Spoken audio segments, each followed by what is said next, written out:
Film की शुरुआत में हमें अल्टेरा नाम की एक जगह को दिखाया जाता है, जहाँ की जमीन इंसान, एल्फ्स, दानव और ड्रैगन्स ने बांट ली थी। कई साल पहले इंसानों और एल्फ्स ने एक साथ यूनाइट होकर ड्रैगन्स और दानव को हराकर डार्क माउंटेन में भेज दिया था। पर उनके बुराइयों को अंधेरे से ही ताकत मिलती है और वही उनका राज चलता है। ड्रैगन और दानवों की बदले की आग और बुरी शक्तियां सिमट कर एक हीरे में बस गई थी, और वो हीरा एक जाइंट ब्लैक ड्रैगन के पास थी, जहां उसके जगने का इंतजार हो रहा था। पर पिछले कुछ सालों से इंसान और एल्फ्स जमीन के लिए आपस में ही लड़ रहे थे, और वो दोनों अपने बड़े दुश्मन से अनजान थे जो उनकी तरह बढ़ रहा होता है। पर एल्फ्स की प्रिंसेस नरविन को इस खतरे का एहसास होता है, और वो जानती थी कि उन्हें अतीत को बुलाकर इंसानों से हाथ मिलाना होगा ताकि वो एक साथ मिलकर आने वाले खतरे से निपट सके। प्रिंसेस नरविन के साथ उसकी कंपेनियन लिया भी थी, जो उसी की तरह एक जाबाज वॉरियर थी। तभी अचानक कहीं से अलीना नाम की एक ब्लैक एल्फ उन पर अटैक कर देती है, जो अपने ब्लैक मैजिक के कारण उन पर बहुत भारी पड़ती है। असल में वो उन्हें इंसानों से दोबारा दोस्ती करने से रोकना चाहती थी, क्योंकि उसका मानना था कि इंसान भरोसे के लायक नहीं है। वो उन्हें बताती है कि दानव यहाँ आने के लिए निकल चुके हैं और ब्लैक ड्रैगन भी जल्द ही जागने वाला है। दूसरी ओर हम लंबार्ट नाम के एक लड़के को देखते हैं, जो उस समय गार्ड्स का काम करते हुए सो रहा था, जिस कारण उसे पता नहीं चलता कि दानव उसके एरिया में घुस आए थे। जब उसकी आंख खुलती है तो वो दानव के बीच में आ पहुंचता है। उन्हें देखते ही वो वहां से भागने लगता है, और इस बीच उसे चोटें भी लग जाती हैं। उसके पास 2 पेट्स होते हैं, जिन्हें लेकर वो भागते हुए अपने गांव में पहुंचता है और सभी को बताता है कि दानव हमारे इलाके में घुस आए हैं। लेकिन तभी वो सभी दानव वहां भी पहुंच जाते हैं, और एक समय पर वो सभी लंबार्ट को घेर लेते हैं।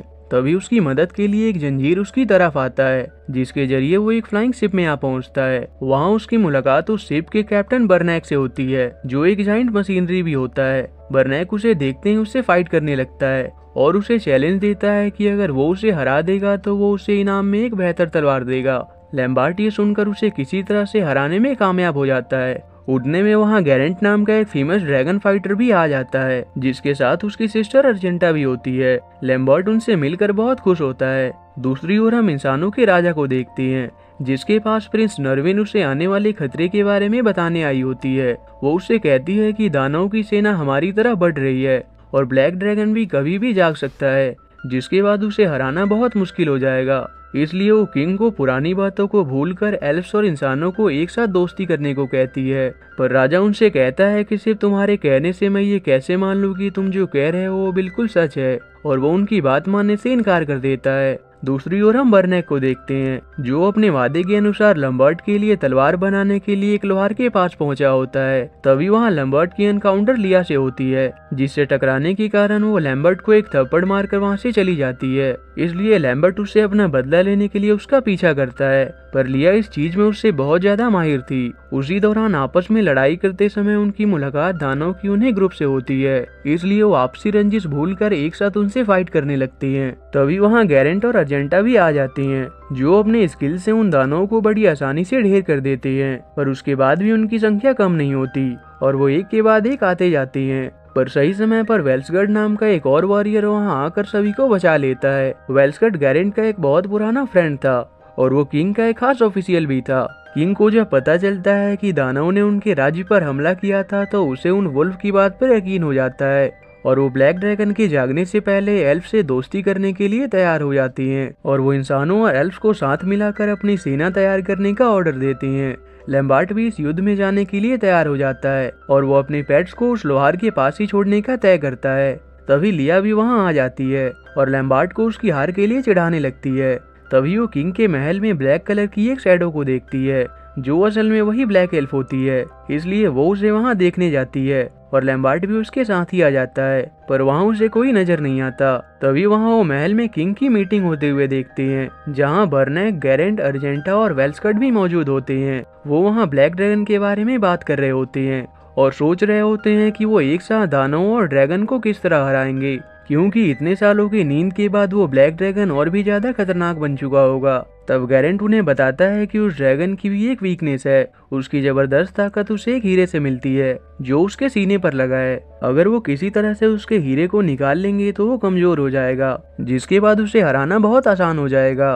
वो हीरा इतना बेशकीमती था कि वो किसी की भी जान ले सकता था और मरे हुए को जिंदा भी कर सकता था। ये सुनकर एल्फ्स और किंग के ऑफिशियल्स के बीच में बहस होने लगती है कि ड्रैगन को मारने के बाद वो हीरा किसके पास होना चाहिए। तभी लैम्बार्ट अचानक से उनके सामने आ जाता है और उन्हें आइडिया देता है कि पहले किंग के सेनापति कुक अपनी एक आर्मी के साथ आगे से हमला करेंगे और दानवों की सेना का ध्यान भटकाएंगे। और इस बीच उनका छोटा सा दल बर्नैक के फ्लाइंग शिप से ऊपर से होते हुए ड्रैगन्स के लेयर में पीछे से घुस जाएंगे और उनकी दोनों टीम्स दानवों और ड्रैगन्स पर एक ही समय पर हमला करेंगे और ड्रैगन के जागने से पहले उससे हीरा लेकर वापस लौट आएंगे। किंग और बाकी सभी को लैम्बर्ट का ये प्लान बहुत अच्छा लगता है, पर साथ ही वो ये भी तय करते हैं कि ड्रैगन से उस हीरे को लेने के बाद वो उस हीरे को नष्ट कर देंगे ताकि इस हीरे से किसी के भी मन में लालच पैदा ना हो। उसी रात जब वेल्सगर्ड पैलेस में होता है तभी वहाँ एलिना नाम की वही डार्क एल्फ आती है जो उसका ब्रेन वॉश करने की कोशिश करती है और वो उसे राजा को खत्म करके अल्टेरा का पावरफुल रूलर बनने के लिए भड़काती है। असल में उसका मकसद किसी तरह से ब्लैक ड्रैगन के उस हीरे को हासिल करना था। वेल्सगर्ड वैसे भी राजा को उतना कैपेबल नहीं समझता था, इसलिए वो उसकी बातों में आकर राजा को मार डालता है जिस बारे में किसी को पता नहीं चलता। और आधी रात को वो एक ग्रुप बनाकर लैम्बर्ट के प्लान के अनुसार अपने मिशन पर निकल जाते हैं। वो सभी आराम से बर्नैक के फ्लाइंग शिप से आगे बढ़ रहे होते हैं, पर तभी एक एक्सीडेंट के कारण वो शिप क्रैश हो जाता है और बर्नैक का शिप पूरी तरह से नष्ट हो जाता है, जिसके बाद उन्हें आगे का सफर पैदल ही तय करना था। और वो अपने रिस्पेक्टिव पावर्स का यूज करके अपने रास्ते में आने वाले मुसीबतों को टैकल करते हुए आगे बढ़ते रहते हैं।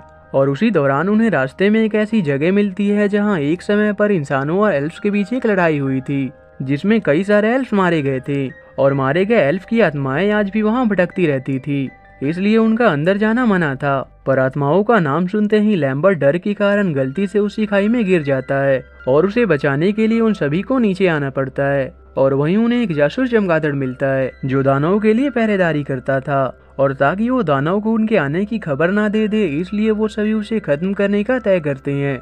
और थोड़ी परेशानी के बाद वो सभी मिलकर आखिर में उसको खत्म कर देते हैं और आगे की सफर की ओर निकल जाती हैं। असल में वो डार्क एल्फ एलिना ड्रैगन के हीरे को इसलिए पाना चाहती थी ताकि वो वहाँ मारे गए सभी एल्फ्स को वापस जीवित कर सके। वहीं काफी समय से एक साथ रहते रहते लैम्बर्ट और लिया एक दूसरे को पसंद करने लगते हैं और अब तक वो बहुत अच्छे दोस्त बन चुके थे। आगे बढ़ते समय उन्हें बर्फ की एक बड़ी सी दीवार मिलती है जो मैप के अनुसार ड्रैगन तक पहुंचने का रास्ता था। तभी गैरेंट को उस बर्फ की दीवार पर ड्रैगन का एक निशान नजर आता है जिसे छूते ही वो दीवार टूटने लगती है और उन्हें आगे का रास्ता नजर आ जाता है और वो उसकी तरफ जाने लगते हैं। तभी उन्हें वहाँ ड्रैगन नेस्ट के पहरेदार मिल जाते हैं जिनकी तादाद बहुत अधिक थी, इसलिए वो उनसे बचने के लिए एग्जिट गेट को बंद कर देते हैं। पर इस बीच लैम्बर्ट और लिया अंदर ही फंस जाते हैं, पर वहाँ वो दोनों एक दूसरे की मदद से खुद को बचाने में कामयाब हो जाते हैं। पर उन सभी के ब्लैक ड्रैगन तक पहुँचने से पहले ही कुक अपनी आर्मी के साथ दानवों की सेना तक पहुँच चुका होता है और वहाँ उनके बीच एक भयानक जंग शुरू हो जाती है। लेकिन इस युद्ध के इंटेंसिटी से वो खतरनाक ब्लैक ड्रैगन नींद से जाग जाता है, पर फिर भी कुक अपनी आर्मी के साथ वहाँ टिका रहता है, जिसे जानने के बाद वेल्सकर्ट को ये लगने लगता है कि अब वो हारने वाले हैं। तभी उन पर दानवों की सेना भी हमला करने वहाँ आ जाते हैं, जिसमें से बहुत को वो अपने स्किल से ढेर कर देते हैं, लेकिन उनकी तादाद ज्यादा होने के कारण उन्हें वहाँ से भागना पड़ता है और उसी बीच उन्हें रोकने के लिए वो रास्ता बंद कर देते हैं। पर इस बार भी लैम्बर्ट और लिया अंदर ही फंस जाते हैं, जहाँ लैम्बर्ट उन दानवों का डट कर सामना कर रहा होता है और जिस दौरान वो एक जायंट दानव का शिकार बनने वाला होता है तभी लिया उसे बचा लेती है। लिया भी अपनी जबरदस्त तीरंदाजी से उन दानवों को कड़ी टक्कर दे रही होती है, पर दूसरी बार जब वो लैम्बर्ट को बचाने की कोशिश करती है तब इसी में लिया को अपनी जान गंवानी पड़ती है। ये देखकर लैम्बर्ट को बहुत गुस्सा आ जाता है और वो उस जायंट दानव को एक ही बार में ढेर कर देता है।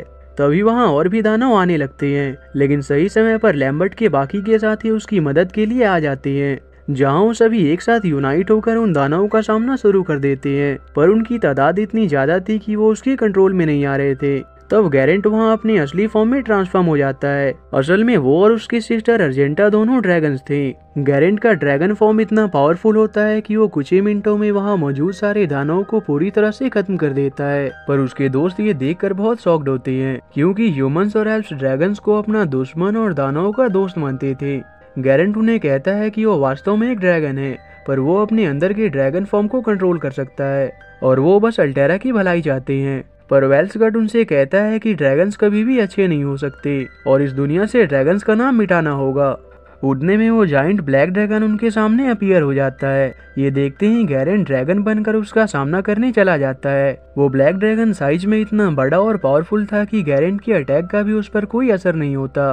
वहीं लैम्बर्ट अभी भी लिया की मौत के शोक में डूबा होता है, पर तभी उसे याद आता है कि उस ब्लैक ड्रैगन के पास जो हीरा है वो किसी की भी जान ले सकता है और किसी मरे हुए को जिंदा भी कर सकता है। ये जानने के बाद लैम्बर्ट में बहुत हिम्मत आ जाता है और जिस दौरान बाकी सभी हार मान चुके होते हैं, तब लैम्बर्ट लिया के लिए हिम्मत करते हुए ब्लैक ड्रैगन का सामना करने चला जाता है। ये देखकर बाकी सभी को भी हिम्मत आ जाता है और वो सभी टीम वर्क के साथ ड्रैगन के हीरे को बाहर निकालने की कोशिश करते हैं और काफी देर तक उनकी ये कोशिश इसी तरह से जारी रहती है और एक समय पर वो ड्रैगन गैरेंट को पकड़ लेता है। तब लैम्बर्ट लिया के उसी आखिरी बचे मिस्टिकल एरो से उस पर हमला कर देता है, जिसके बाद फाइनली वो ड्रैगन मारा जाता है और गैरेंट उसके हीरे को उससे निकाल लेता है। लैम्बर्ट उससे वो हीरा मांगता है ताकि इससे वो लिया को रिवाइव कर सके, पर गैरेंट को डर था कि ये हीरा उसे करप्ट कर सकता है, इसलिए वो इसके बदले उसे अपने शरीर में लगा हीरा देता है और लैम्बर्ट भागते हुए उसे लेकर लिया के पास जाता है। इस बीच गैरेंट जब कमजोर हालत में पड़ा होता है, तभी वेल्सगट उस पर अटैक करके उससे ड्रैगन के हीरे को छीन लेता है ताकि वो इसके यूज से पूरी दुनिया पर राज कर सके। पर जैसे ही वो गैरेंट को पूरी तरह से खत्म करने वाला होता है, तभी लैम्बर्ट वहां आकर उसके हीरे को उसकी बॉडी में फिक्स कर देता है और इसके बाद उनके बीच भी फाइट शुरू हो जाती है। लेकिन उसी बीच वेल्सगट उस हीरे को अपनी बॉडी में फिक्स करके एक बड़े से डीमन में बदल जाता है, लेकिन इसके बावजूद भी लैम्बर्ट उससे फाइट करता है। एक समय पर वेल्सगट उसे खत्म करने वाला होता है, उतने में लिया की एरो आकर उसे लग जाती है और वो वहीं से खाई में गिर जाता है। आखिर में मरते समय वेल्सगट को उस हीरे की इविलनेस का एहसास हो जाता है। तभी लैम्बर्ट देखता है कि उस हीरे के कारण लिया जिंदा हो चुकी थी, जिसे देखकर वो बहुत खुश होता है और वहीं वो एक दूसरे को अपना लव कन्फेस करते हैं। तभी उन्हें लेने के लिए एल्फ्स की शिप भी वहां आ जाती है और अब ड्रैगन को मारने के बाद हर तरफ शांति हो चुकी थी। पर हम देखते हैं कि आखिर में वो हीरा एलिना के हाथ लग जाता है। इस बात से बाकी सभी अनजान होते हैं, जो अगली फिल्म के लिए एक हिंट होता है और इसी के साथ ये मूवी यहीं एंड हो जाती है।